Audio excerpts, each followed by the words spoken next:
MP হিসাবে প্রথমবার এসেছি, আগেও অনেকবার এসেছি, বাবার সাথে অনেকবার এসেছি। আলহামদুলিল্লাহ বড় একটা দায়িত্ব নিতে যাচ্ছি। দেখো, বড় একটা দায়িত্ব নিতে যাচ্ছি। সকলের দোয়া চাচ্ছি, সকলের থেকে অনেক সম্মান পেয়েছি। এখন কাজে নামতে হবে। শপথ নেওয়ার পরে এলাকায় চলে যেতে হবে, মানুষকে ধন্যবাদ জানাতে হবে। যারা এত ভরসা রেখে আমাকে সংসদে পাঠিয়েছে তাদেরকে সম্মান জানানো তো আমার জন্য অনেক বড় একটা এমপি হিসাবে প্রথমবার এসেছি, আগেও অনেকবার এসেছি, বাবার সাথে অনেকবার এসেছি। আলহামদুলিল্লাহ একটু অদ্ভুত লাগছে। সবসময় ছোটবেলা থেকে এখানে আব্বার হাত ধরে ধরে এসেছিলাম, এখন প্রথমবারের মতো নিজে এমপি হিসেবে দোয়া করতে বলবে সবাইকে আমার জন্য।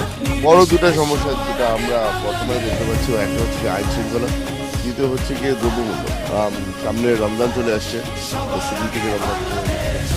এটাকে যদি আমরা প্রাইসিং কন্ট্রোল যদি আমরা ঠিক মতো করতে পারি, তাহলে আমার মনে হয় যে আমরা একটা ভালো কাজ করছি, আর ভবিষ্যতের জন্য একটা ভালো সিগন্যাল হবে।